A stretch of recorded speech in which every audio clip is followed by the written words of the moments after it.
just bought the world's cheapest M3. And this is it right here, an E46 M3. Has those iconic quad tips.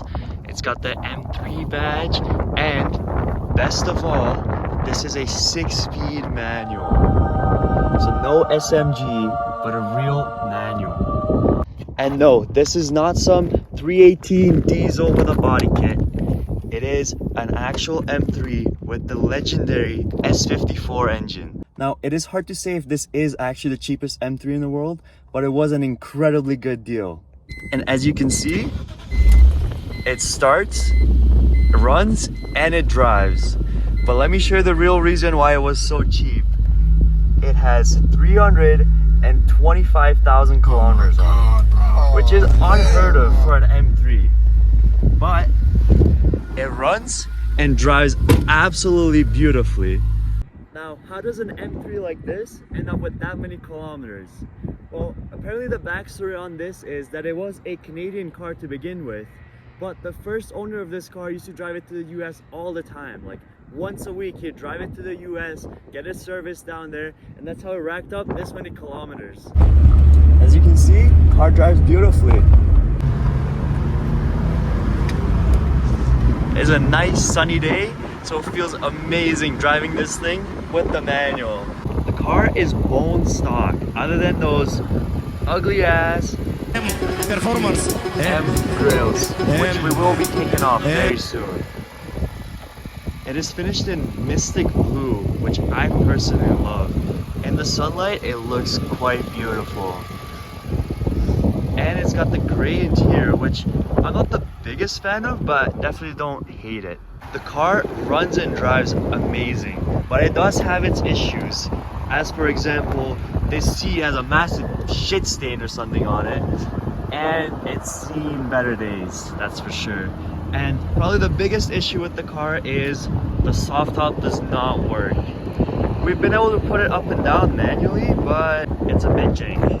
So that's what we'll have to fix. But it did come with a new soft top in the trunk, so we'll have to be replacing that. As for plans for this car, I think we're just gonna keep it bone stock, put it back to its former glory, and then think about modifying it. I know I've done lots of silly stuff with exhaust setups and all that with my previous cars, like the side exit 335.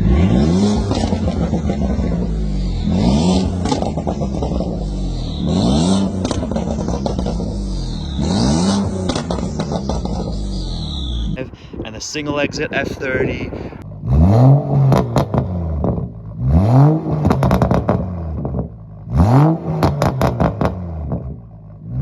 But this thing is just so fun to drive in its stock form. So plan is to just enjoy it as it is for a bit. And now for what I'm sure you're the most curious about is how much did this car actually cost? This genuine M3 that is active status, so it hasn't been wrapped around a tree yet, cost 8,500 Canadian dollars. So if you're American, that's like 2.5 cheeseburgers, something like that. Yes, it is not perfect, and it does have an insane amount of kilometers on it, but it looks absolutely beautiful and it drives amazing. So I'm extremely happy with getting this car. And at the beginning of the video, I did actually lie about something. But first, let me give you some sound clips of that beautiful S54 engine.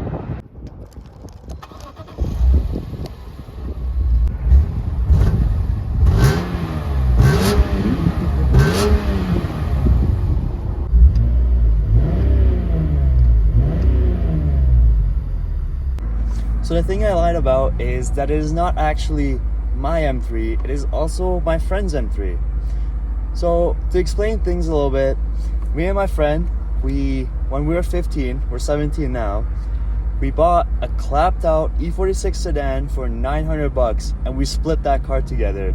And we worked on it over the summer, eventually sold it, but we created this kind of like friendship where we'd split cars together, we'd have a bunch of fun, we'd enjoy them together. So that's exactly what we did with this car. We split the car and we're gonna be working on it together and we're gonna split driving it as well. Because we both have F30 335s, as you've probably seen on my account already. So we get to both enjoy this car, split the insurance, because 17, M3, F30 is absolutely absurd. Insurance is a scam. So we're splitting insurance, splitting the car. That way we both get to enjoy an M3 and still have really good daily driver F30 335s.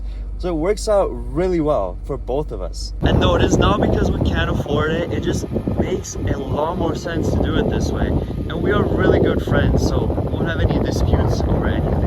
This way we both get to enjoy this amazing cruiser, take it out on sunny drives like this, but still have reliable and dependable daily drivers like our F30s, both insured and registered at the same time. So it is just a perfect way to deal with this situation. I will be honest, I was someone that used to hate convertibles. I thought they were ugly and they were stupid and they'd make the car heavier and less fun to drive. But after driving this thing for about a day, I absolutely love it. Having a top down on a beautiful day like this is the best experience ever, especially with the manual, the inline six, that sounds amazing. If you've never driven a convertible, I highly recommend it because it will change your opinion on them. But yeah, that is it for this video. Stay tuned for lots more content on fixing up this M3 and lots of mods on the F30 as well. I'm going to try and post lots of more long form YouTube videos like this, as I think they're just a lot better than those short couple second TikTok videos. And leave a comment. What do you think? Is this actually a good deal? Is this like one of the cheapest M3s in the world? It is running and driving, it has no check engine light, and it's a 6-speed manual for 8,500 Canadian dollars. But let me know what you think, because I think it was an amazing deal. But let me know if you think it was such a good deal as I do.